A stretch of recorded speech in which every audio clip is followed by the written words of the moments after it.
Rosh Hashanah 5774, He Tavshin Ayin Dalet. Il y a deux points particuliers dans cette année. Premièrement, c'est une année Oberet, une année embolismique de 13 mois, qui contient 385 jours. Deuxièmement, c'est la 6e année du Septennat, qui va nous mener donc à la Shemitah. On est à la veille de l'année de la Shemitah. De même, Rosh Hashanah tombe à la veille de Shabbat. Rosh Hashanah tombe donc jeudi, vendredi, depuis mercredi soir, et on rentre dans Shabbat. Qu'est-ce que ça signifie? Pour comprendre ça, on va ramener un troisième point, c'est la paracha. La paracha, c'est Parashat Ha'azinu. On va être donc on est déjà dans la semaine de Parashat Ha'azinu. Alors, essayons de comprendre tous ces points ensemble. Tout d'abord, qu'est-ce que Rosh Hashanah? Rosh Hashanah, c'est la création de l'homme. Après avoir créé le monde, donc 5 jours plus tôt, depuis le 25 Elul, 25, 26, 27, 28, 29, le 6e jour de la création d'Adam Arishon, qui va être le premier à reconnaître et à accepter la royauté de Dieu. Bo'u nishtachave venichra nivrecha lifnei Hashem Elokenu. Venez, il s'adresse à toute la création, nous allons accepter, nous allons nous soumettre à la royauté divine. C'est le rôle de l'être humain sur terre. Alors bien sûr, ça commence par lui-même. Kshot atzmecha v'achachach kshot achirim, disent nos maîtres. On accède d'abord sur soi la royauté divine. Chaque matin, lorsqu'on ouvre les yeux, Modé ani lefanecha, melech chai v'kayam. Je te reconnais, je te remercie, et je me soumets à toi. La tfila, la Torah, les mitzvot, et cette Kabbalat ol malchut shamayim, cette soumission à la royauté de Dieu, va ensuite être diffusée dans l'ensemble de la création pour faire de ce monde une demeure à Dieu ici-bas. La asot lo yidbar dira betartonim.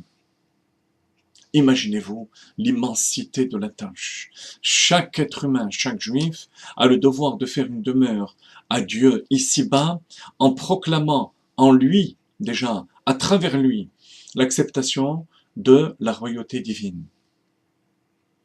Mais on se sent tout petit par rapport à une mission pareille. C'est la raison pour laquelle Rosh Hashanah tombe Parashat Ha'azinu. Qu'est-ce que c'est Ha'azinu? Ha'azinu ha'shamayim va'adabera ve'tishma ha'aretz imrefi. Moshe Rabbeinu s'adresse aux cieux et à la terre avec sa simple parole. Ha'azinu ha'shamayim va'adabera, avec ma parole, je suis capable de capter l'attention des cieux et de la terre.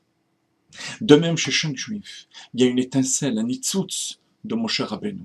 Il suffit pour ça de se connecter à la Torah de Moshe. Zichru Torat Moshe Avdi. Une fois qu'on est connecté à la Torah, on a un impact sur l'ensemble de l'univers, les cieux et la terre. Ça, c'est un premier point dans la paracha. Un deuxième point, c'est Ha'azinu Hashamayim. Ha'azinu, ça veut dire prêter l'oreille, comme si les cieux étaient proches de l'homme. Vetishma merachok. Et écoute, la terre, lorsqu'on s'adresse à la terre, aux choses matérielles, toutes ces choses-là sont lointaines. C'était le cas de Moshe Rabbeinu. Mais ce n'était pas le cas du prophète Isaïe. Et là aussi, comment est-ce qu'on peut, nous, de simples et petites créatures tellement faibles, être capable de dire qu'on est proche des cieux et loin de la terre? La même chose, par la connexion à Moshe Rabbeinu. Donc c'est la connexion à Moshe Rabbeinu qui va nous permettre, avec une simple parole, à plus forte raison avec une action, de changer l'univers, de soumettre l'univers à Kadosh Baruch Hu. Et en étant proche des cieux et loin de la terre, en ayant du recul par rapport aux choses matérielles, on va être capable de sanctifier, transformer ce monde matériel. Ça, c'est l'enseignement du fait que l'année, que Rosh Hashanah tombe veille de Shabbat et qu'on est veille de la Shemitah. C'est-à-dire que le Rosh Hashanah nous amène directement au Shabbat.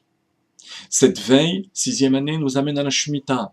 Shabbat et la Shemitah, c'est la transformation des choses matérielles en Kedusha. C'est notre rôle, c'est ce qu'on vient de dire, avec nos paroles, avec nos actes, être capable de transformer le monde. L'année embolismique, 385 jours. Qu'est-ce que c'est 385? Shekhinah, la même valeur numérique que Shekhinah. L'année est une année de Shekhinah, de présence divine. C'est-à-dire la présence divine qui va se dévoiler sur terre. C'est ce qu'on souhaite, bien sûr, tous, que s'accomplisse la volonté d'Akadosh Baruch Hu, Liotlo Idbarer Dira Betartonim, d'avoir une demeure ici-bas. Mais pour ça, il faut avoir, chers amis, la certitude, le bitaron, qu'avec une parole, il suffit d'être connecté avec Moshe Rabbeinu pour qu'avec une parole, on élève les cieux et la terre. Shana Tova, Ktiva Vachatima Tova.